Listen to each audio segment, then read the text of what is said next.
Hi, Trish. How are you today? I am good, honey. Well, everybody, this is a fresh new episode of What I Know So Far with myself, Trish Sir, and the gorgeous Karen Mills. How excited are we to be here today? I'm so excited. I'm so excited for today because my dear friend, who you have not met yet, but you know her because she's a fellow comedian, but I have done numerous shows with Karen Morgan. We've done shows together, and she is just an angel and so funny all over social media. So I'm sure a lot of people are familiar with what she's done, but she was in one of the funniest moms on Nick at Night. She's recently, just a few months ago, was on The Talk. And she's a rabid Georgia Bulldog fan. Man, I know what that's like. But she's just so, if you haven't seen Karen Morgan, y'all, on social, please look her up. Karen Morgan. I think she's Karen Morgan Comedy at some things. But no matter what, you'll find her. She's absolutely brilliant. I feel like I know her because of social. So I can because of you, because you have talked so much about how much of an angel she is. So I'm so excited to talk to her today. So funny, and used to be a lawyer. So she just has a great story. So I can't wait to get into it. Me neither. So without further ado, y'all, please enjoy this episode. Don't forget to rate, subscribe, and review What I Know So Far wherever you listen to your podcast. It means a whole lot to us. And that's how we can keep bringing you some fresh new guests, which we love. So without further ado, the fabulous Karen Morgan.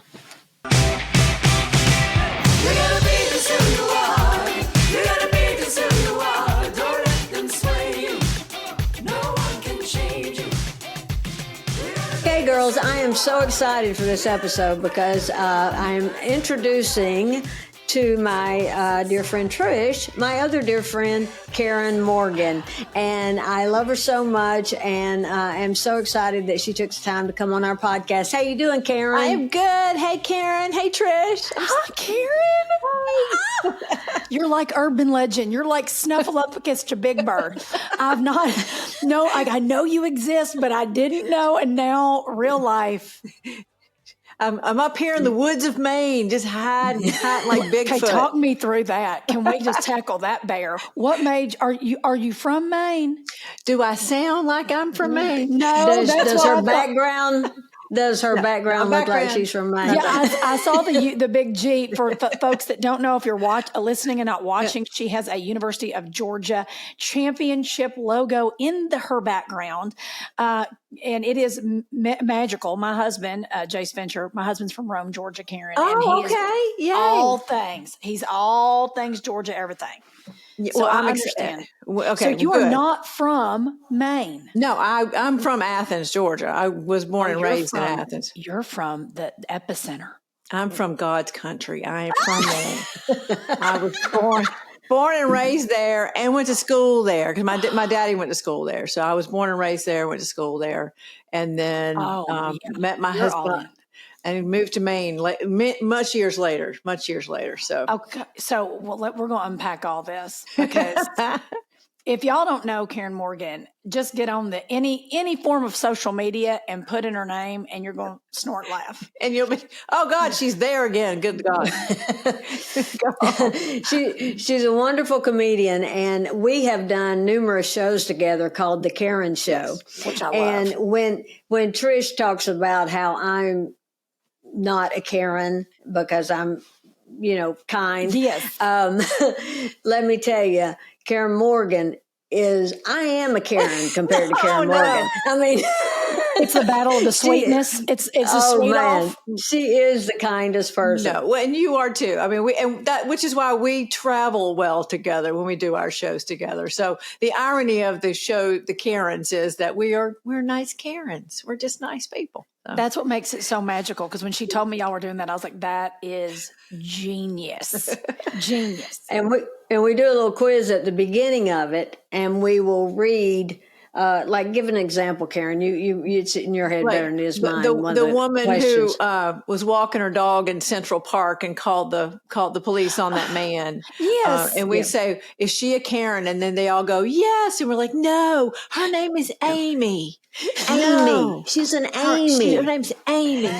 And so all of these people that do these horrible things, Barbecue Becky, whose real name was something else that we still couldn't remember. Barbecue Becky with somebody else. Anyway, She feels like a Well, Jennifer. she was, yeah, but she was no Karen, and everybody that's been called a Karen, not one, was actually named Karen. Do we know the origin story of Karen? Do we genuinely know who decided? I researched it because I was horrified when it started happening. It's something to do with our name and our age group was a very popular name for white women born around 1960, 2 to 65, 66. So that's why the name stuck. Get out of town. Yeah. That's Yeah. where. And it's like this mean, this person, this age, with this demographic, acts that way and calls the manager and does all the things. So what are we going to call the overly woke generation? They're a bunch of Zoes. Zoe, I don't know. I don't know. I think it's I just ignore it.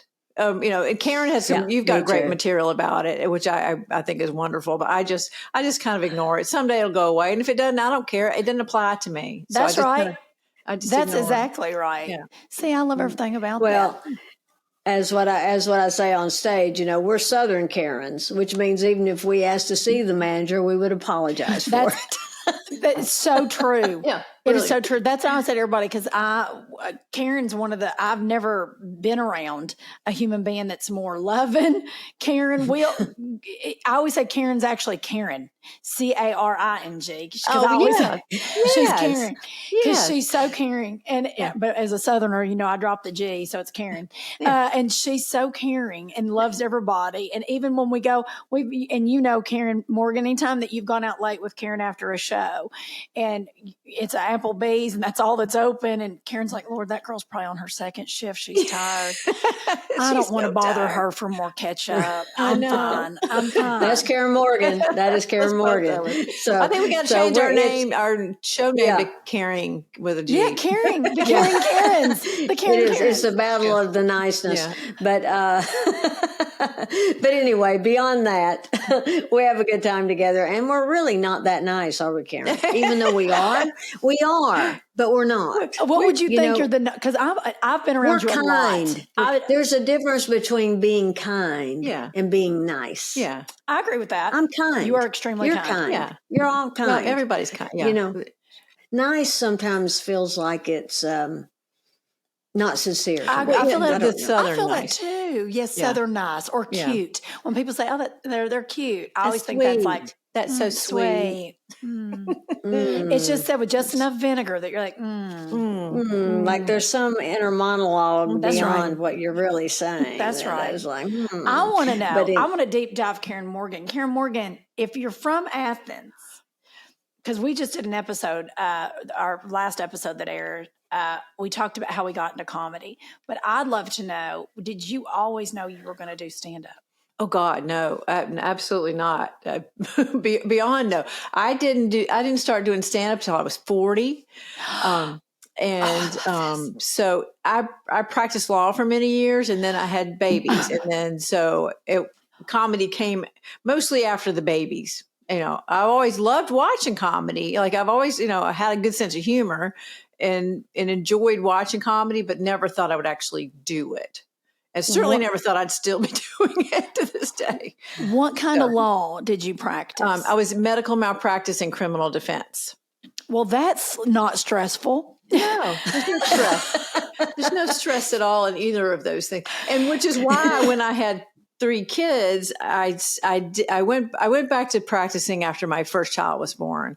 And then when my daughter was born, my second, I said, you know what?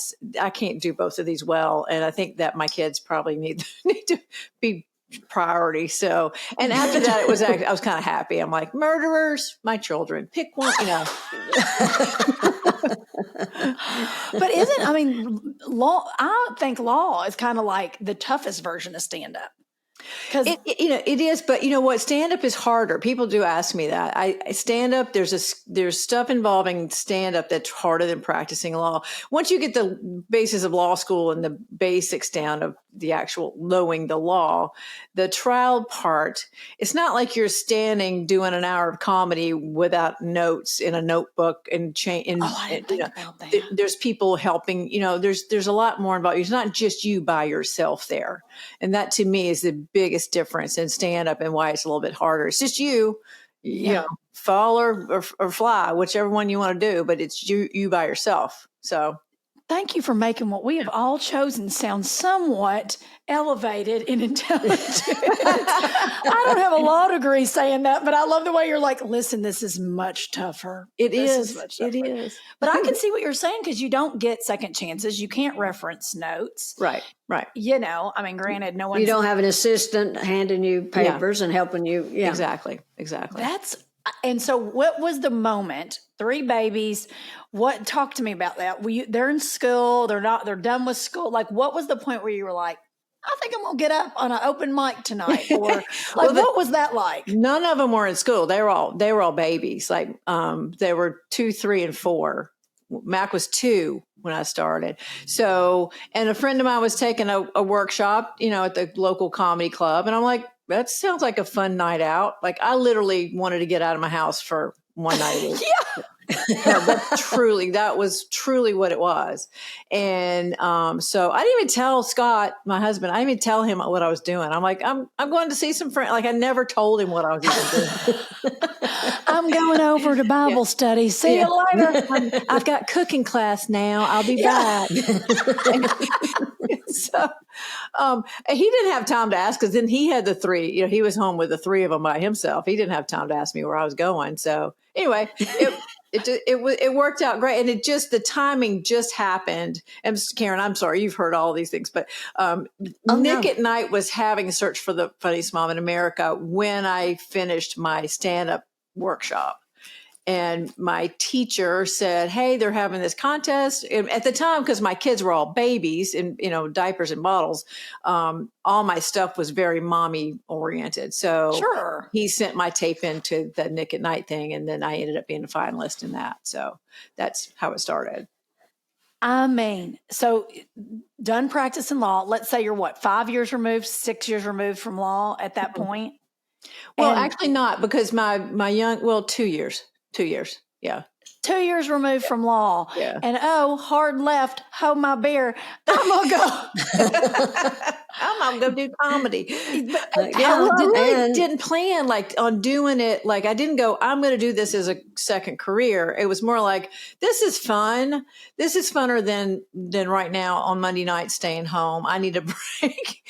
And then the other thing happened, and I was like, well, this is actually kind of cool. And so it was more like that. I didn't go into it with that intention, but came out of it going, oh, I kind of like this.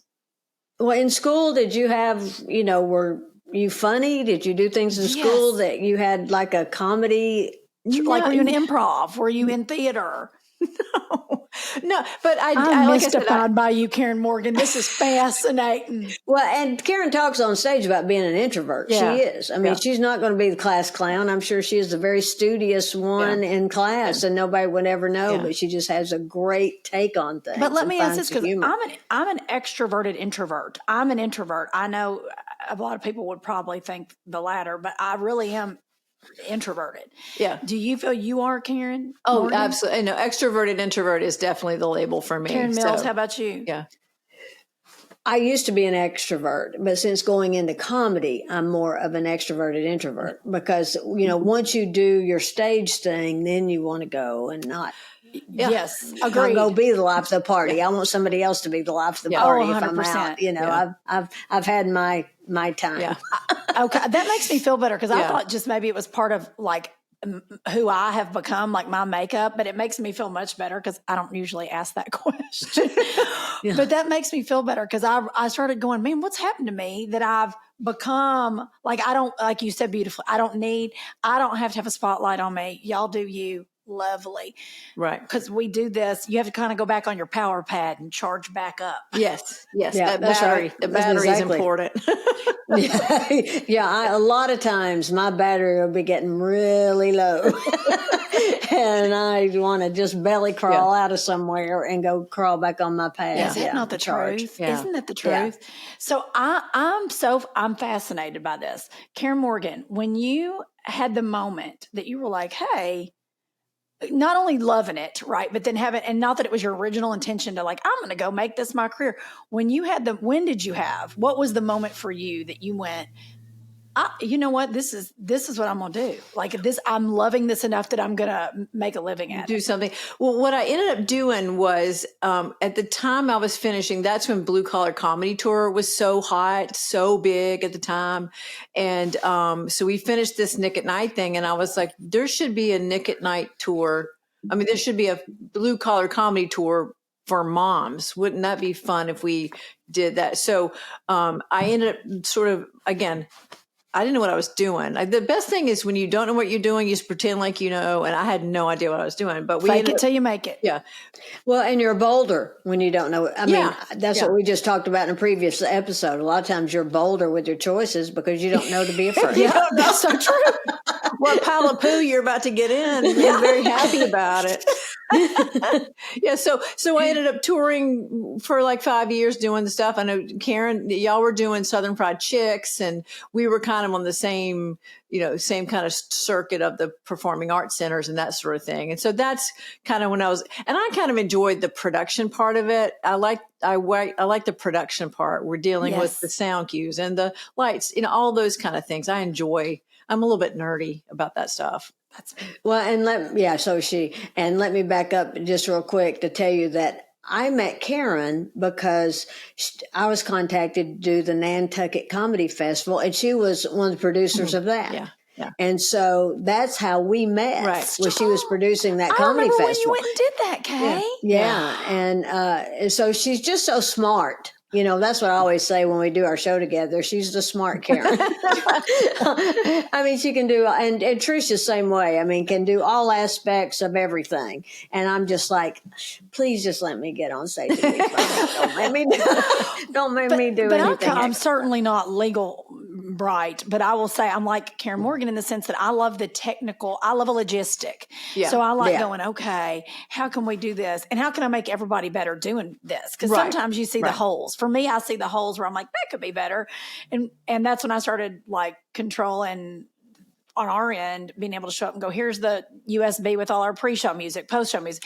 Because you'd walk in, and Karen and I were talking about the other day, and I couldn't get my breath because I just forgot we had done a show, Country Cool, and we normally had our music, and this soundboard in this Performing Arts Center was so old. Karen Morgan, oh Lord, it was so old that they were like, we can't patch in with this. Like, we don't have USB technology. And I was like, what do you mean? And they're like, you don't got you a CD? I'm like, no, sir, I don't have a CD. No. And the guy one goes, well, I'll go get what's in my car. And I was like, get in your car. I was like, what? Because I was just so proud of like how I'd curated pre-show, post-show, our walk-up.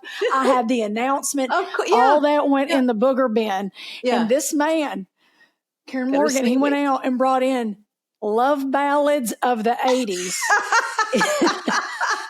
And we had to fly blind. And I was like, Lord, what is he going to bring us up to? And the order of the show was me, then Karen Mills, then Leanne Morgan. So the way the music he chose to bring us up, he brought me up blind, cold. Karen ran and at least did Voice of God to announce me. Thank the Lord. Like she did it from backstage, or it'd have been like, hey, it's Dwight. These ladies going to tell some jokes. Like it was that. And so Karen at least saved that part. And he brings me up to Bonnie Tyler's Total Eclipse of the Heart. And I have to walk out on stage to turn around. And I was just like, you just do a little dance while you're out there. I just did circles. I turned around every time she said it till I got to the mic and stood there blindly, at least to make it fun. Yeah. And then I'm the one that brings up Karen. So there was nobody to run up to the sound booth to cuss him. Yeah. So Karen has to come out to, oh Lord, Kay, I get it wrong every time. It's Heart, but it wasn't Barracuda. At least that'd have been good. It was the that horrid that love ballad from Heart. That's just like the slow one. You're so tore up. Yeah. And it's like alone like that, and just Yeah, it's alone. Is it alone? Yeah, it was like and I was like, what? Karen could have been more aggravated. And I just thought the whole time, I have to control music. I need it and from that moment on, I was cured. Yeah. And had it in CD, USB. I even had an old iPod they could plug in, and because I was petrified of that moment again. So I appreciate your level of nerding. All this stuff. We used to burn a CD and take it with us. We would burn a CD, and then at some point that stopped. But every now and then there's some venue that doesn't have it. And I was at, where were we? I forget where it was. It was me and Nancy, but this was not more recently because it was after you should be burning a CD. That's what this happened after. This happened after a CD era. Yes. But they only had CDs. And so I said, well, how many do you have? Show me what you got. And all they had was the Beatles.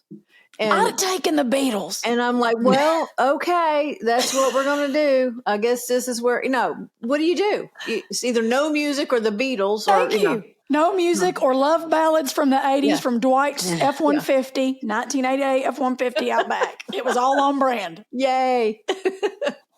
Yay. What do you think has been the thing for you that has kept you in comedy? Writing.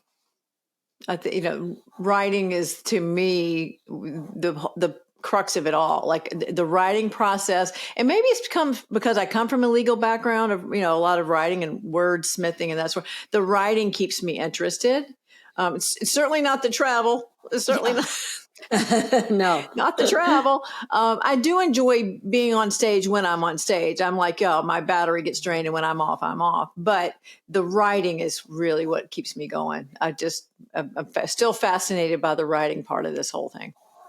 And that's what, is so brilliant about her bits. It's just so well crafted. Yes. And it's not, up there doing backflips or,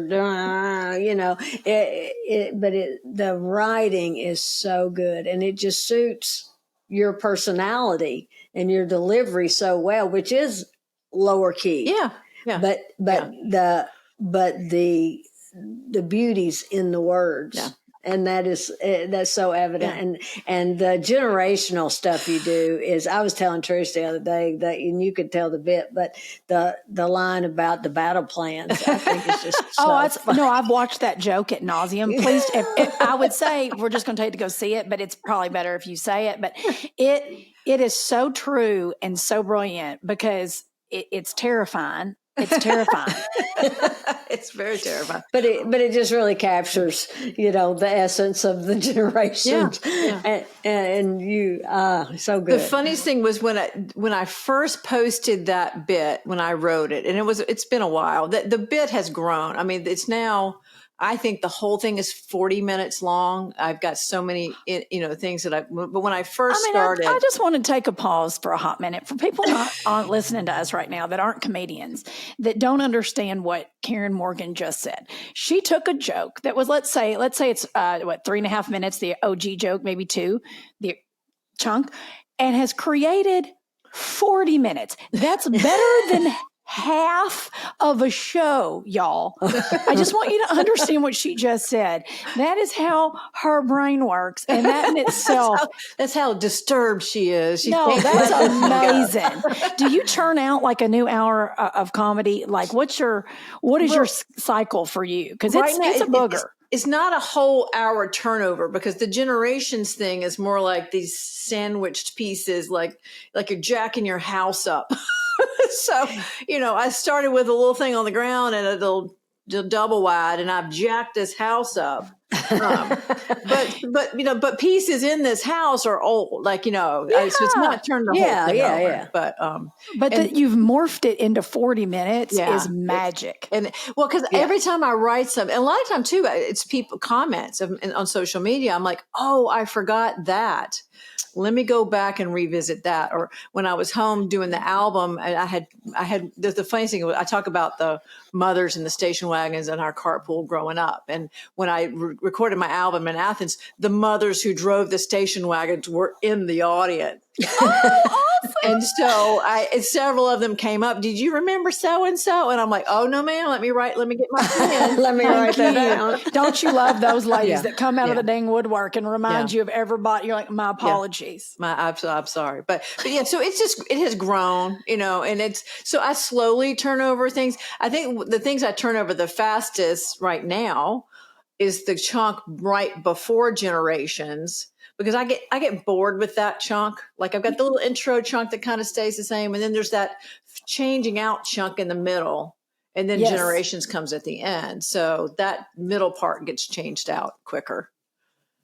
That's such a gift. I was just talking to a dear friend of mine, Josh Wolf, a comedian. We've been doing it since Christ was a child as well. And we were talking about the other day, and I want to ask this because I haven't asked Karen Mills this yet either, but we were talking about when you are doing a show and you have to do a bit that it's old, but it's almost like greatest hits. I wonder if Lionel Richie feels this way when he sings Hello.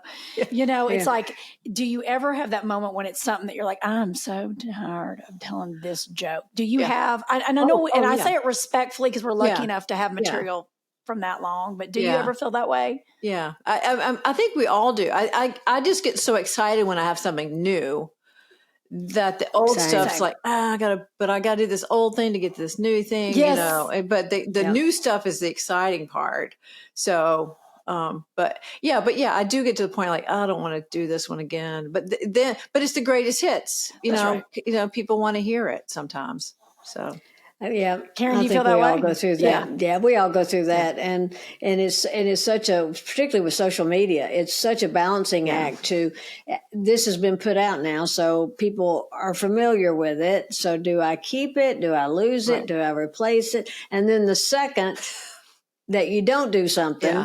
Then people will say, they're just like, that's like you're in the parking lot at the Stardome. Exactly. The bit I do on the movie now, I didn't do it. It's an old movie, didn't do it. And so then after the show, a woman accosts me in the parking lot and goes, I brought 15 people to hear you do Nell and you didn't do it. So I'm standing in the parking lot for these 15 people going, oh, time, what we learned. So what do you do, Oh, my Karen, I did not know that. I think, and Karen, I want you to know I've shared that story with people because it makes me laugh so hard. This is why also Karen's sweetheart that she'd stand in the parking lot. Yeah, that I do it. Actually, I don't even think I'd have done it. I think I'd have went, it's online. I'd have been like, I'll airdrop you the bit. Here it is. Like, I put my shoes in a bag right now. I can't talk anymore. Yeah, my battery was low, but I had enough left to do the bit. So, oh, that's so funny. But it is. I mean, you just never know. Is it what's going to wear people out and think, don't you have anything new? Right. Or else they go, well, why didn't you do this? Right. So it is. And I was wondering because I would love to get to the level. Maybe it's just, I'm just not as prolific when it comes to writing. Like something will come to me, I'll write it down. I always say when a thought comes, if I don't write it down on whatever's around, thank God we have notes on our phone anymore. But if I don't write it down, it's like, to me, it's like a train. And if you don't catch it, you missed your train. Oh yeah. And my brain won't remember. I thought one yesterday and it was really good. Have no clue what it was. Same. Oh Lord, Karen Morgan, you're making me feel so much better because somebody that writes like you, I'll be like, maybe if I go back to the frozen food section at Whole Foods, it'll trigger it because that's where I remembered it. Well, but Karen does it the way you're supposed to do it. I do not. But she sits down and writes. Do you really? She sits and works on her, I wait for inspiration. Yeah. I write on the go. And I'm sure you do that too, but she also commits to sitting and writing. And we'd all be better comics if we did that. Well, I wish I did it as often as you think I do, but I do. I have to compartmentalize. I don't know if it's the ADHD brain or I don't know what it is, but I have to say, I'm going to write today. But I don't get up every morning and go at 10 o'clock, I'm writing, like it's not that structured. But when I do get in a mode, usually, Karen, it's at the lake. It's usually, it's when I'm truly away from my computer and the laundry and all the stuff. If I'm up at the lake, I take a notebook and a pen and I'm water always makes me smarter and happier and more creative. Yeah. So I can understand that completely. Yeah. And to take a hard ride here, we've talked a lot about the Olympics recently, and let me tell you, Karen Morgan does get, because I said I could never get, I could have done the basketball discipline, but I could never do the swimming discipline where I'm up and in a pool at 5 a.m. Karen Morgan does it all the time still. I did it. She's a triathlete. She's a triathlete. She's in the water at 5 a.m. Y'all, for every second I'm getting to know Karen Morgan, I am going rethinking my life choices more and more. Good God, no. Good Lord, no. Don't use me as an example of anything. I'm a trial lawyer for criminal defense. I've also just as a side gig created a career in comedy. And did I mention for my hobby I've chosen I'm a triathlete. Yeah. Like my brain. Okay. So walk me through that. Were you like, these kids are on my nerves. I know what I'll do. I'll become a triathlete. Well, I did. This summer's been more swimming. Like the other summers were all three, but this summer I really decided to, because we live in Maine, I discovered open water swimming. So like last weekend we did the Nubble. I'll have to send you all the pictures, but we did the Nubble challenge last weekend where we swim around it was hard, y'all. You swim around a lighthouse and you go out there and how far is that, Karen Morgan? That one was like 3 miles. So it was in an open ocean. So at one point, and I took my GoPro. This is my new thing, Karen Mills. I have a GoPro now that I can swim with. So my whole thing is I'm going to take my GoPro with me to make content. This is how sad we are for content. I'm like, I'm going to take my camera. I can make posts with it. I'm going to make a post. So wait, were you holding it in your hand swimming? No, I couldn't swim I couldn't hold it and swim the whole time. Okay. But I floated it. Yeah, I'll have to send y'all a picture. I need to make content about this because it's hilarious. So I did, when you do open water swimming, you wear a swim buoy. It's really reflective. It's bright color. You wear it around you have a belt and it's like a blow up, it's like those old swim bubbles we used to have. Okay. So that they know where you're at and at all times, God forbid, something happens. If something happens, you've got something to hang on to. So the GoPro floats, the thing I got for the GoPro, but I put it behind me the first day and I kept kicking it. So I got a second one. So I tied a second bubble to that one. So everybody's calling me Double Bubble. Here comes Double Bubble. So I have Bubble GoPro. And then every now and then I would just stop and just like take videos of my friends and stuff and just like, here's the lighthouse. And I have to learn it. This is another geek thing that I'd like to learn and be better at, but I'm not yet. So anyway, but the swimming is what I do most. But talk to me about this. When did becoming a triathlete, or were you always one? When did that, in the order of lawyer, oh, by the way, I'm going to go be a comedian. Oh, I know I don't have enough challenging things in my life. I think I might become a triathlete. This is what happens when you live in Maine, though. There's fewer distractions, and there's a lot of people that are out there doing all this stuff. I mean, we have and people our age and older that are doing it. I'm like, ooh, I better keep up. I'm gonna go out with these people, and I've made really good friends that do it. So that's kind of But I didn't start doing triathlons until like the kids were probably middle school, maybe when I started. But I'm more where I would shy away from friends who did that would be. Karen's like, nice meeting y'all. Okay. Just to make sure I didn't get pulled in. But the common thread here with Karen Morgan is discipline. I mean, a trial lawyer, a comedian, a triathlete. I mean, writing the way she does. That's discipline. Karen, do you have it's just blind ignorance that I just get up and say, what can I do? Like, don't know how hard things are. Just don't know. Don't research. Just go. If you don't know, then you just go do it. That's Don't actually research how many sharks are underneath you when you're no, swimming. ma'am. That was the first. When you said open ocean, I was like, nay. I love to paddleboard, and I give a 30-minute speech when I launch out in Malibu because I know that's where the great whites have their babies. Yeah. And I give a 30-minute speech on that board, going, "I love y'all. I give to Surf Rider. I want everybody to do well. Please stay away from me. I don't want to hurt you." Like, Do you wear shark bands when you do it? Do you have a shark bands? I don't know what a shark band is. What is a shark band? Okay, so you need to have, if there are that many sharks when you're paddling, you should get one. They're little. It goes on your ankle. It looks like a watch, but it's a big magnet. And okay, it's supposed to keep the sharks away. I don't know. I haven't. Does tried it work if you're out of the water? Because technically, in paddleboarding, I'm never in the water. I'm always above it. But let's just say you're on your paddleboard and you fell in, and there's sharks there. It might be helpful. They'd be like, "Ow, this hurts my ears." Yeah, is that what it's doing? Sending out a signal of like, "Get away, girl." Yeah. So for some reason they don't like the magnets. So my kids surf. My boys surf, so they wear them when they surf. Okay, well, I'm going to be texting you after the show to find out where I'm getting this because I had no idea. And how no one has told me that as much as I'm out in that water has worried me to death now. That I'm like, if it's somebody trying to get me eaten. And let me just say too, and then I'm going to get off the fangirl thing with Karen Morgan, but don't get off. I love this. But in addition to all the other things she's done so well, she has raised wonderful kids. Oh, thank you. That's my. Thank you. I'm not kidding. Talk to me about these babies. Are they all at UGA? Did they all go to Georgia? Let's hear them. No, sadly, no. Well, my older two, all of my kids, because we live in Maine, were ski racers in high school. So still, that's one of the most foreign things to me, having grown up in Georgia and then raising my kids in Maine, is that you can get a high school letter in skiing. Yeah, that's real. That's still the craziest thing to me. But they were all really good ski racers. And so my oldest skied in college.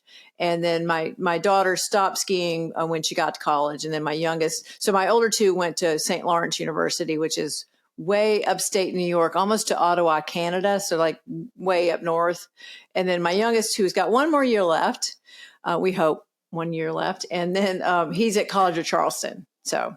Oh, it went the completely other direction. Yes. Went the other direction. But I was encouraging. I wanted this one Southern school, and so good job, Mom. Yeah, you got one in there. Yeah. And your oldest is now doing what? He is a boat captain. So he is. He's both of the boys have been on Nantucket all summer, and Axel is a boat captain, and he does charter fishing stuff. And then Mac has been working at Cisco Breweries. Look at her. She's repping. Mom's repping. Cisco. So he's got 1 more year of college left. So he had a good, fun summer. What 22-year-old boy would not want to work at a brewery where everybody comes to while you're out there? Yeah, the place to be. So. But she so encourages them to find their own way to do what they love. She's not one of these moms that wants them living her dream. Yeah. Yes, well, we know some of them. We do. Yeah. So anyway, and my daughter's great. She's out of school, but she's working in Maine, so she's got her first big girl job. So she's doing that. She's doing social media and communications for a nonprofit here in Maine. So it's fun. We trade social media. How do you do this on TikTok? How do you make, it's kind of fun because we share video, advice to each other. It's kind of cool. I love that. Yeah. So talk to me about how y'all decided on Maine. That's what I want to know. Why Maine was like. Yeah, my husband was already here. So when I met him on our blind date, he grew up in Boston, but he went to college at Bates University, or was it Bates College, Bates here in Maine. And when he graduated from Bates, he just stayed. He didn't go back to Boston. So he's in real estate and construction and was building my aunt and uncle's house up here. So my aunt for 2 years tried to set me up with him. And for 2 years, I kept saying that's the most saddest thing. Anybody would have to go all the way to Maine to have a date. And I did. But I ended up doing it, and then I stayed. I really never expected to stay. I was like, I'll just pretend to like it, and then I'll make him move back down. And then I stayed. And how, I was going to ask you, because being that's a true, Athens is a true Southern woman. Like, if you don't know the South, y'all, Athens, Georgia is dead solid middle as you can get to be a authentically true Southern woman. How have you dealt with Maine winters, Karen Morgan? Layers, you know. The first, when I moved up in April, I moved Masters weekend. So I moved, yeah, it's beautiful in Augusta National. Here's the azaleas. Here's the, you know, blah, blah, blah. And I moved into my husband's apartment and it is snowing really hard outside the window. And I'm like, oh my God, this is an error. And this is an error. It's a total error. So I didn't have winter till around October, my husband said, you got to have some proper shoes. And so we went to Ella Bean and got the boots and I still have this jacket. I got the National Park jacket that looks like the kid on, Christmas Story. It's just, but my first law appearance, this was the story that I tell that made me love Maine the most. I moved up. It was in April. I had to go do a hearing up in Augusta. And I got up on that Monday or whenever it was, and it was snowing. And I said, it was snowing really hard. And I told my husband, I'm like, well, they won't have court today, right? And he just died laughing. He goes, no, we have things now, you have to go. Not everything closes because you get a little snow. So I was like, well, what do I do? Like I had little high heel pumps and the pantyhose and my wool suit, all that. And so he's like, well, you can't wear those shoes in the snow. And so I borrowed his Ella Bean boots that were too big, but he said, you just wear these and then you take your shoes in your pocketbook or in your briefcase. So I put my shoes in my briefcase and then I drove my Honda Accord 2 miles an hour into Augusta, Maine from where we lived.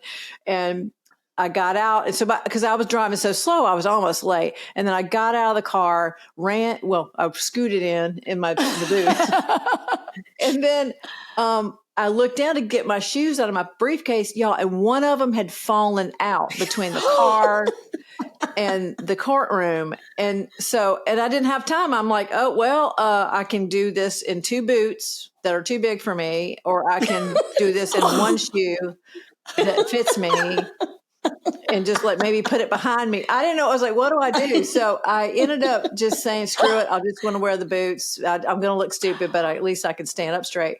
And I went in. Everyone in that courtroom had on boots, LL Bean boots. Everybody. No one had on regular shoes. Everybody had on some sort of version of snow boots because that's what you do here in the wintertime. And nobody cares. Nobody cares that your shoes aren't cute. And that was when I was like, I love it here. I love it here. I love it here. No one cares. That is awesome. That's the best story. Yeah. So anyway, but I've learned to deal with the winters by lots of layers. And again, my kids being skiers, I've spent a lot of time as the, ski booster mom out on the slopes watching races at night. So there were nights. Yeah, there's no inside. It's not like you're sitting in some little Cocoa precious lodge. You're out there. Yeah. So layers. There was one race I had on 4 pairs of pants. I had tights and then joggers and then snow pants. And I was like, I have on 4 pairs of pants. I kept saying to myself, I have on 4 pairs of pants. And I was still. You got to have a strong and you're bladder. Still cold? Yeah. Yeah. Still cold. Yeah. Still cold. Yeah. Still cold.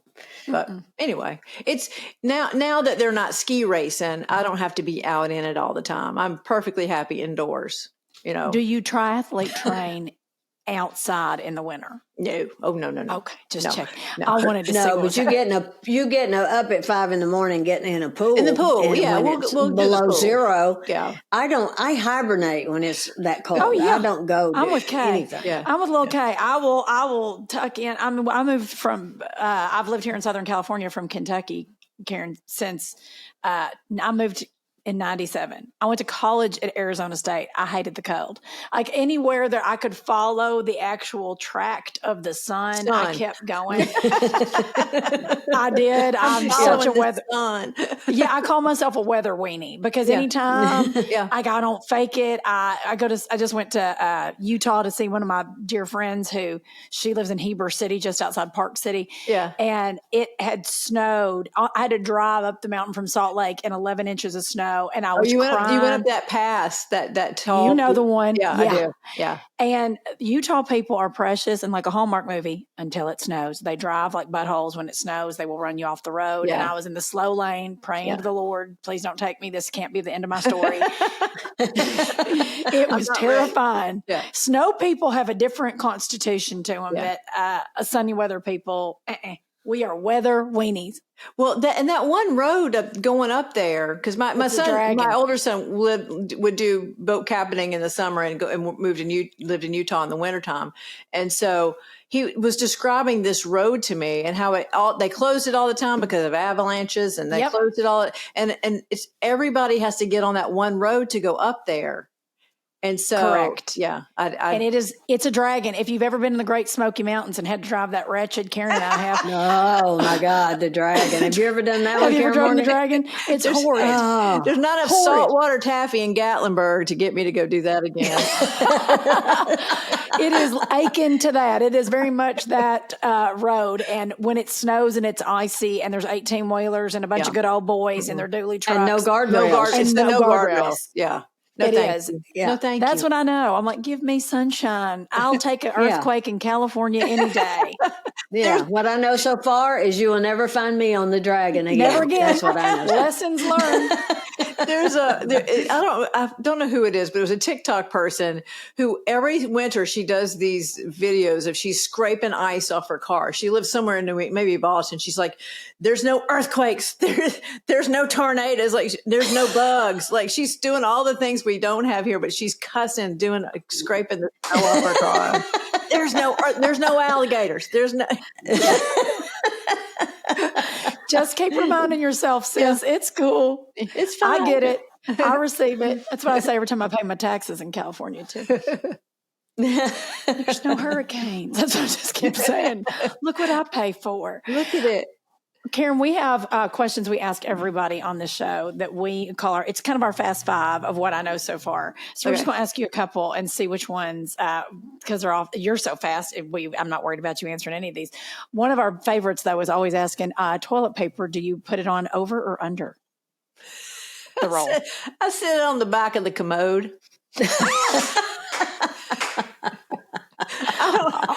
We don't even have one of those things on the wall. Like I sit on the back of the commode, and Scott keeps buying this stand. And I'm like, I put it out with trash day. I'm like, I don't want to stand with the toilet paper. It's a roll of toilet. I put it on the back of the commode. That's where we're country's cornbread, and we love you. We're in Maine. We're not fancy. I love you. I know we have walk-up songs as comedians, but what would be your walk-up song as an athlete? If you were headed out, baseball, coming out at the 1,500 meter, if you were coming out as an athlete, what would be your hype coming song? Out of the bullpen. Yeah. Bullpen song, yeah. Like a da-da-da. Yeah, your walk-up. If you're running out from the bullpen. Yeah. How about the Eminem song? What is that? Lose Yourself? Yeah, I like Lose Yourself. That's a great song. That's a great song. Yeah. Great song. Like that. Ooh, that's a good choice. Yeah. I love everything about it. Yeah, that's it. I mean, you're going to be the hardest person to ask this question to because you've done whatever you've set your damn mind to. But if you didn't do what you do for a living now, what would you choose to do? It is hard. When I was growing up, because I've changed my mind. I have this at the beginning. I wanted to be a doctor, and then I ended up in law school. But way back in the day, I wanted to be a mailman so I could drive those Jeeps on the wrong side, and I wanted to wear those shorts. I wanted those little gray shorts that have a stripe down the side and then have a fun hat. Like that's what I wanted to, mostly it was to drive the Jeep on the wrong side. We're going to have to take you to England and a cute Ralph Lauren. I was going to say, you need to go to England. And I think Ralph Lauren makes those shorts now. I want the blue stripe down the shorts. Do not fit quite right. That's what I want. Last but not least, this is the probably the sentimental one of the bunch. What do you know so far? I know that you can't worry about what other people think. I mean, that's my biggest thing. You know, you approach 60 and it's like, you know what? I don't really care. I'm going to do stuff for me. I'm going to do stuff for, and I'm going to be kind to my friends. And, I think you don't have to be friends with everybody. You have a few close friends. Like Karen Mills is one of my dearest friends. And when you travel with somebody, you become a dear friend. It's like, Amen. You don't need a whole bunch of people. You don't need to make everybody happy. Be kind to your friends and be kind. Also, tip your waitress. That's the truth. I think that's my biggest thing is I'm an over tipper because, as Karen said, like she's been working all day, or he or whoever. It just doesn't, be kind to the people that help you. That's it. It's not hard. No, it's not. No, it's really not. And, and what you just said, nobody does really care. Yeah. And it's the reason you moved to Maine. Yeah. No one cares. You like people who don't when nobody cares. No one cares. They don't have on cute shoes in the snow. Nobody cares. But by the way, nobody cares. That should be their state campaign logo. Come to Maine. Yeah. We don't care. We don't care. We don't care about your shoes. Our logo is the way life should be. That's the state motto. Well, pretty close to I don't care. That's the sweet version. Yeah. The way life should be, because we don't care. We don't care. I hate that we all have to get to a certain age before we realize that it doesn't matter what anybody else thinks. Yeah. Because, it really doesn't. I know. Wouldn't it be sweeter because you if we cannot knew? please everybody. Yeah. No. Yeah, I agree. And social media makes it harder. I'm kind of glad that I'm the age that we didn't have social media at those younger years. I'm so glad we didn't have it back then. So grateful. Yeah. I don't know that I would have probably been as strong to become the things I would be had I had to do it in the face of social media. Right. Right. Oh, yeah. Yeah. I don't know. So I will give Gen Z all the flowers and applaud them for continuing to do what they do in the face of everything they do is in a fishbowl. Right. Yeah. It's hard. It's difficult, but we're learning TikTok. We're good at it. Don't stop us now, honey. We got all the other skills. We can go out and dance in the driveway and embarrass everybody we know. Oh, Lord. Nobody cares. Somebody's going to pull up a time capsule from 100 years from now and go, why in God's name what were they dancing? This makes no sense. What were they? My favorite thing was during COVID when everybody's in lockdown and you would see the neighborhoods and you'd see this like trains of moms on go-karts and tricycles and everybody's drinking. I'm like, somebody's going to look at that going, what was happening? What were they doing? What were they up to? Is that how you handle a world global pandemic? Yeah. It is. It's what we did. The best you can. Karen Mills, Karen Morgan, it is an absolute joy to have you all finally together. Karen Morgan, to finally meet you. I will come to Maine.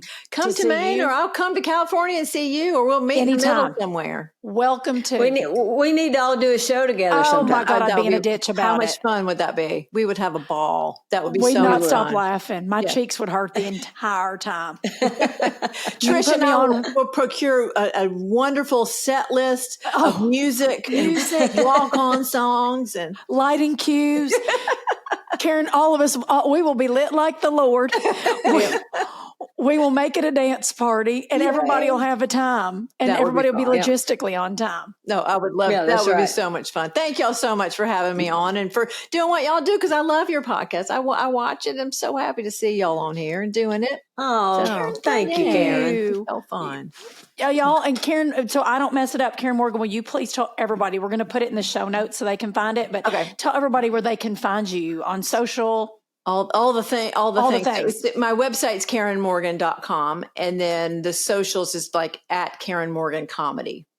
That's done. Yeah. They'll all be in the show notes, but y'all fall in love with her as much as we do. Go see her on the road because she's amazing. And we'll bring you a show. Hopefully we just put it in the universe, a show coming to you near you soon. No, we would have so much fun. We'll go eat early dinner and then hey, and if we could get a matinee show and an early dinner. I think we might have a concept that's changed the world. Early dinner Yeah, show. I think so. All right. That's so great seeing you. Bye, Karen Morgan. We love you. Bye, y'all. See ya. Bye, honey. No one can change you.